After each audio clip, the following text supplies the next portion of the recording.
오늘은 마태복음 21장 33절부터 46절까지의 말씀을 함께 나눠보겠습니다. 마태복음 21장 33절부터 46절까지의 말씀을 제가 봉독해 드리겠습니다. 다른 한 비유를 들으라. 한 집 주인이 포도원을 만들어 산 울타리로 두르고 거기에 즙자는 틀을 만들고 망대를 짓고 농부들에게 새로 주고 타국에 갔더니 열매 거둘 때가 가까우매 그 열매를 받으려고 자기 종들을 농부들에게 보내니 농부들이 종들을 잡아 하나는 심히 때리고 하나는 죽이고 하나는 돌로 쳤거늘 다시 다른 종들을 처음보다 많이 보내니 그들에게도 그렇게 하였는지라. 후에 자기 아들을 보내며 이르되 그들이 내 아들은 존대하리라 하였더니 농부들이 그 아들을 보고 서로 말하되 이는 상속자니 자 죽이고 그의 유산을 차지하자 하고 이에 잡아 포도원 밖에 내쫓아 죽였느니라. 그러면 포도원 주인이 올 때에 그 농부들을 어떻게 하겠느냐.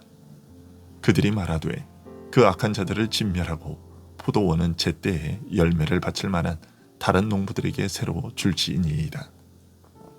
예수께서 이르시되 너희가 성경에 건축자들이 버린 돌이 모퉁이의 머릿돌이 되었나니 이것은 주로 말미암아 된 것이요 우리 눈에 기이하도다 함을 읽어본 일이 없느냐. 그러므로 내가 너희에게 이르노니 하나님의 나라를 너희는 빼앗기고 그 나라의 열매 맺는 백성들이 받으리라. 이 돌 위에 떨어지는 자는 깨지겠고 이 돌이 사람 위에 떨어지면 그를 가루로 만들어 흩으리라 하시니 대제사장들과 바리새인들이 예수의 비유를 듣고 자기들을 가리켜 말씀하신 줄 알고 잡고자 하나 무리를 무서워하니 이는 그들이 예수를 선지자로 알미었더라. 아멘.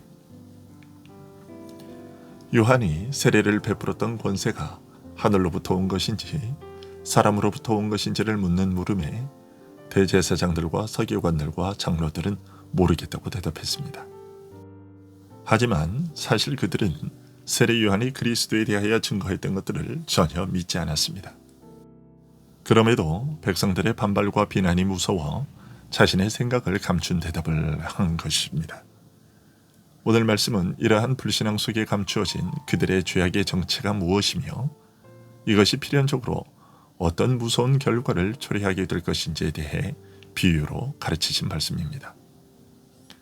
지금 대제사장과 서기관들과 장로들이 예수님께 대하여 보이는 태도는 결국 하나님께서 이들에게 위택하여 돌보게 하신 이스라엘, 곧 하나님 나라를 하나님과 그 아들에게서 빼앗아 자기들이 차지하고자 하는 무서운 반역이라는 사실을 지적하신 것이었습니다.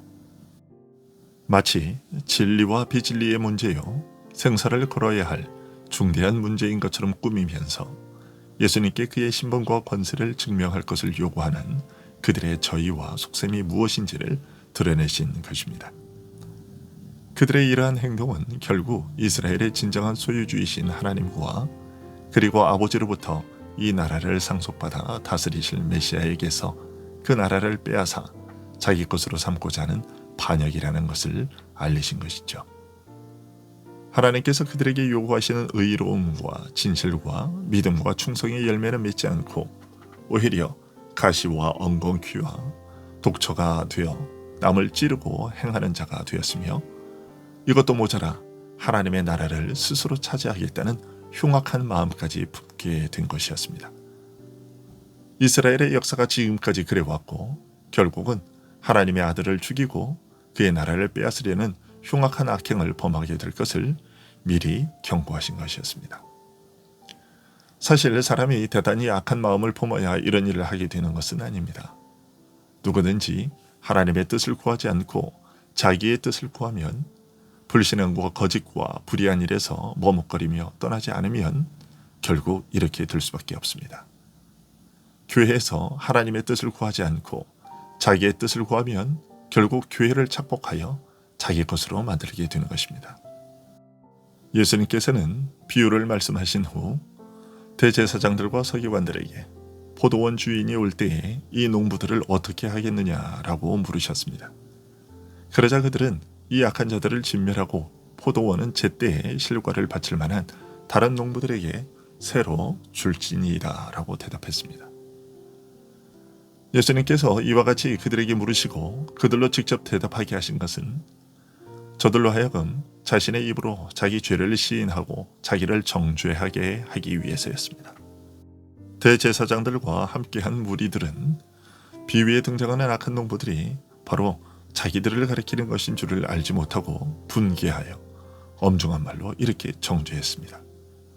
사례를 따지자면 이렇게 처벌하는 것은 당연한 것입니다. 진리대로 옳고 그름을 판단한다면 그들의 죄는 이렇게 흉악했던 것입니다. 예수님께서 그들의 죄를 굳이 이러한 비유로서 드러내신 이유는 만일 직접적으로 그들의 죄를 지적할 경우 이것은 이래서 아니고 저것은 저래서 아니라면서 구구한 변명으로 자신들의 죄를 옹호하고 얼버무려 덮으려고 할 것이 뻔했기 때문이었습니다. 진리대로 판단하고 행할 성품이나 마음조차 갖지 못한 그들에게 죄의 실상을 직접 알리면 틀림없이 빠져나가기 위한 자기 변명에 급급할 것이기 때문이었습니다. 그래서 예수님께서는 남의 이야기를 하듯 비유를 들어 그들이 자신들의 죄악을 정직하게 볼 수 있게 하려 하신 것입니다. 참으로 진리를 따라서 진리대로 판단한다면 바로 자기를 이런 악한 죄인으로 정죄해야 한다고 스스로 시인한 셈입니다. 이러한 그들의 대답을 들으신 예수님은 시편의 예언을 들어 다시 이렇게 물으셨습니다. 너희들이 성경에 건축자들이 버린 돌이 모퉁이의 머릿돌이 되었나니 이것은 주로 말미암아 된 것이요 우리 눈에 기이하도다 함을 읽어본 일이 없느냐. 하나님 나라 전체를 떠받치고 지탱할 그리스도를 알아보지 못하고 배척할 것에 대해 성경에 미리 예언했던 일을 상기시킴으로써 그들이 지금 계획하고 시행하고자 하는 죄악을 우회적으로 지적하신 것이었습니다. 또한 그들이 배척하여 죽일 바로 그 예수 그리스도를 하나님께서는 모든 사람이 그리로 들어가서 의와 생명에 이르게 될 문으로 세우실 것도 알리셨습니다. 모퉁이의 머릿돌과 같이 귀중한 돌을 건축자들이 쓸모없다고 버리는가 하면 저들이 버린 이 돌을 하나님께서는 하나님 나라 전체를 떠받치는 머릿돌이 되게 하시는 이런 이해하기 어려운 일이 일어날 때 너희에게 위탁된 하나님 나라를 너희는 빼앗기게 될 것이며 유대인이든지 이방인이든지 머릿돌이신 그리스도의 터 위에 자기를 세우는 자들 곧 주를 믿음으로 영접하는 그들은 하나님 나라를 얻게 될 것이라고 하셨습니다. 그리하여 결과적으로 모퉁이 머릿돌이신 그리스도가 그들에게는 거치는 돌이 될 것이라고 하셨습니다. 이스라엘은 그리스도라는 거치는 돌에 걸려 넘어지되 이 돌 위에 떨어져서 깨어질 것이며 또한 이 돌이 이스라엘 위에 떨어져서 이스라엘을 가루로 만들 것이라고 하셨습니다. 하나님께서 말씀하신 것이 진리이며 이 진리를 깨달은 즉 따를 것이라는 믿음이 없으면 결국 이렇게 되는 것입니다. 진리를 이용하여 자기의 뜻을 이루고 진리의 이름으로 자기의 이익을 구하다가 결국은 이런 비참한 결과를 맞이하게 되는 것입니다. 진리를 따를 마음이 없으면서 그저 진리를 이용하여 자기 뜻과 이익을 구하는 자는 바로 그 진리 위에 떨어져서 깨어질 것이며 진리가 그 위에 떨어진 즉 그를 가루로 만들어버리는 것입니다. 사람을 살리는 진리가 그런 자들에게는 거치는 돌이 되어 그를 무너뜨리고 망하게 하는 것입니다. 이런 예수님의 말씀을 듣고서야 대제사장 무리들은 오늘 본문의 비유가 자신들을 향한 말씀인 것을 깨닫고서 예수님을 잡고자 했지만 예수님을 선지자인 줄 알고 환영한 무리들이 무서워 잡지 못했습니다.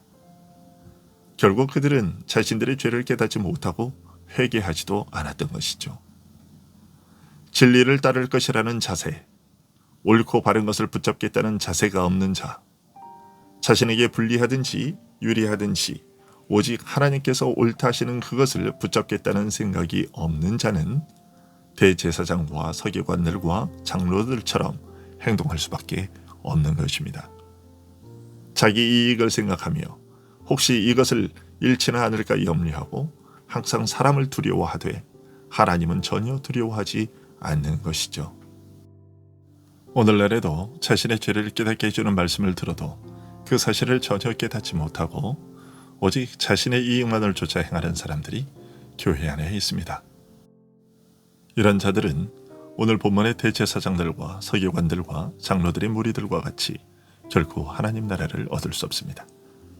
반대로 진리가 선포될 때마다 그 진리에 늘 자신의 모습을 비추어 보고 자신의 죄를 깨닫고 회개하는 자들은 하나님 나라를 기업으로 얻고 그리스도와 함께 영원한 영광을 누리게 될 것입니다.